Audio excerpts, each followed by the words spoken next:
So I've had this Goldwing for just about 2 weeks now, put almost 700 miles on it, and so far I'm loving about 95% of it. There are a couple of small things. I made the mistake of going on a website called Traxxion Dynamics. It's run by a guy named Max McAllister, and before you knew it, within a couple of days, I spent a couple of $100 buying a few accessories that I believe are mandatory if you want to make your bike last long term. And in today's video, I got in my mirror kit. So the mirrors on the Honda Goldwing aren't necessarily bad. They're basically the same as any other motorcycle that you will get, which is a flat shape. And on Max's website there, Traxxion Dynamics, he has some longer, larger mirrors that have a little slant on the edge, so you get that wider perspective. I recently started riding again after a few years out of the saddle, and one of the biggest changes since my 20s is my neck is definitely not what it used to be.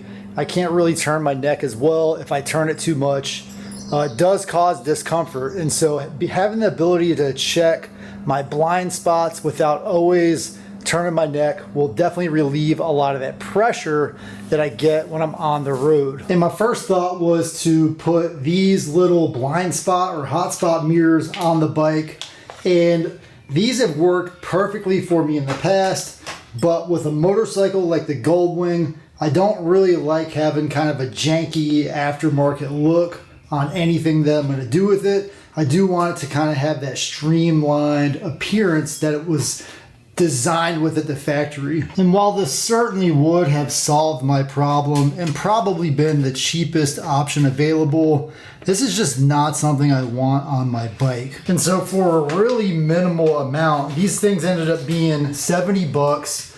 There was a small shipping fee, but I got a couple of other knickknacks in this package that I honestly didn't know I needed until I got on that website. So if you aren't sure, or if you've never been on that website, don't go there, because you will find all kinds of things that you need on that website. And no, this is not a sponsored video, but genuinely, that is one place where a lot of thought has gone into the protection of the motorcycle. And so I want to put these on and see, do they actually solve my blind spot problem? Can they help me from straining the titanium in my neck? Let's get them installed and find out. Max does give a pretty easy example of how to get this off. And if I do it right, I won't break my mirror. But if I break my mirror, I'll just blame it on him, even though he told me not to do it. So I'm gonna just kind of support the whole frame of the mirror with my chest and my stomach here. And I wanna just tilt the mirror forward from the bottom. Just tilt it forward enough so that it snaps out of place. And once I get that snapped, I'm just gonna slide the mirror straight down. So let's see, can I do it without breaking it? And this mirror is manual, so I'm gonna go ahead and take all the free play out of the mirror itself, and then I'm just gonna go ahead and try it. Let's see here.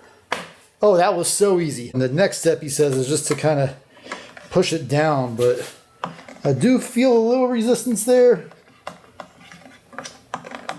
I don't want to break it.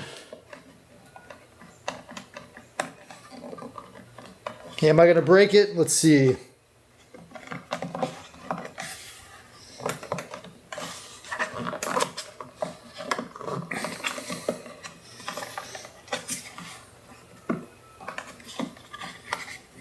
Oh, wow. So there it is, no problem. I did fiddle around with rotating the mirror back perpendicular to the ground. So when I wanted to bust the bottom, or when I wanted to break away the bottom, I had to pull out, and then you just rotate back perpendicular to the ground, and then just ease it down out of place. When I still had it fully articulated upwards, it was blocking itself from going down. So here's our stock mirror that I've just removed. And of course, coming out of the box, there is that new larger mirror. I think they say 5 square inches more of surface area. But if you can see this little line right here, this line is where the mirror curves out, and that should solve my blind spot problem. And there, of course, is the on top or angled view, so you can see plenty of new. That actually feels maybe more than 5 square inches of surface area, but maybe I'm not looking at it the right way. But it's definitely larger, definitely something that I'm glad that I'm putting on the bike. And of course, my name is Mario. I do occasionally do things half-assed, so if you like this video, give it a thumbs up. And I say that because probably would have helped if I opened the box and looked for some instructions. I'm just so used to getting junk off of Amazon that comes with nuts, bolts, brackets, and you just have to kind of fiddle around with them until you figure them out. But in all honesty, the instructions here give you the complete picture of how to install these mirrors. And if I had looked at them first, I would have seen exactly that it says to line it back up perpendicular, and that would have solved that problem. And in fact, it says installation is the reverse order of removal.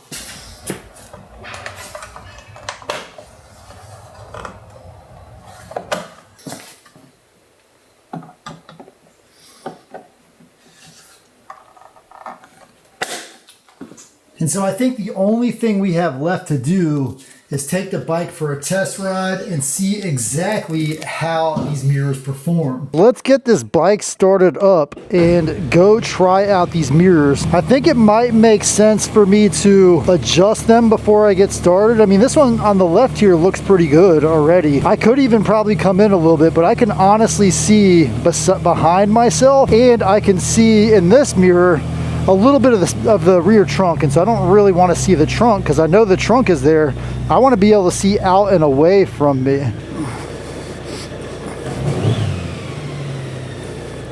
And of course, I am gonna spoil myself with this reverse gear. Bike has built-in reverse, and I of course don't want to drop the bike because it's moving pretty good out here. All right, we're gonna get on the road and just see how do these work. Now, unfortunately, I am more or less on back roads, and so it will be tough for me to assess what it might be like to have a car beside me. But as I do test these out, I will figure that out over the next few months.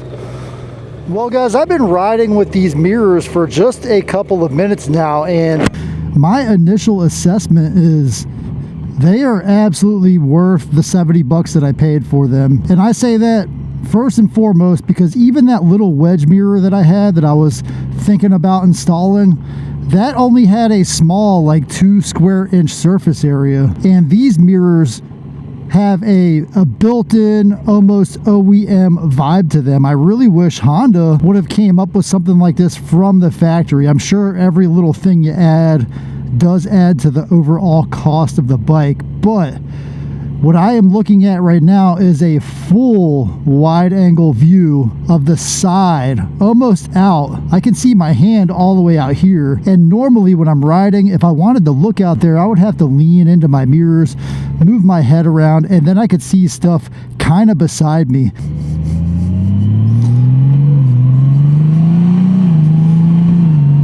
And those OEM flat mirrors absolutely had blind spots. I had them tilted out as far as I could get them. I could just barely see the edges of my hands on my handlebars, but I couldn't see that blind spot essentially where a car would sit right next to me while I'm going down the road. And this definitely solves the problem. And I hope the team at Traxxion Dynamics doesn't mind, but I do want to show you from some of his footage a couple of the things that I have in store to upgrade my Goldwing, and almost all of them revolve around making the Goldwing as bulletproof as possible. And number one, they have an engine case guard. I guess there is an Achilles heel where if you hit the right rock or the right animal or the right piece of debris on the road, you will catastrophically destroy the engine. Max's team developed an engine guard, and that was essentially the first thing I bought when I heard about that, because I live live on some serious dirt roads, and they get seriously bad when they're not maintained. I want to have that peace of mind. That thing hasn't come in yet, and I have actually not been riding the bike like I normally would, just because I know about that issue now. The second thing, it's a little more about skill potentially, but he has developed some streamlined side protection for a tip over of your motorcycle. And what I like the most about his product is, first of all, he put it to the test. He dropped his Goldwing multiple times to try it out and prove that it works. But the second thing that I really like about it is there aren't a bunch of chrome bars that you don't need floating around on the side of the bike. And in fact, he showed in one of his videos that some of those bars actually cause more damage by acting as a lever or fulcrum, where if the bike falls over, it'll tip even further. Those are a couple of things that I have in store for the Goldwing. I'm super excited. I actually have quite a few long distance trips planned over the next several months, and that is why I have essentially become obsessed with the Goldwing, because I want to make sure this thing is ready for those long trips, and I am excited to get this thing out there on the road. Anyway, this is just a short video of my experience installing, and I can't even remember the name of these mirrors. This is absolutely not a sponsored video, but I wanted to install them and try them out. I'll put the name in the description. I don't think it will be an affiliate link, but if it does, that would just help my channel a little bit. So just check that. I will post in the description whether or not it is an affiliate link. But if you like the video, please give me a thumbs up, and I'll see you in the next one.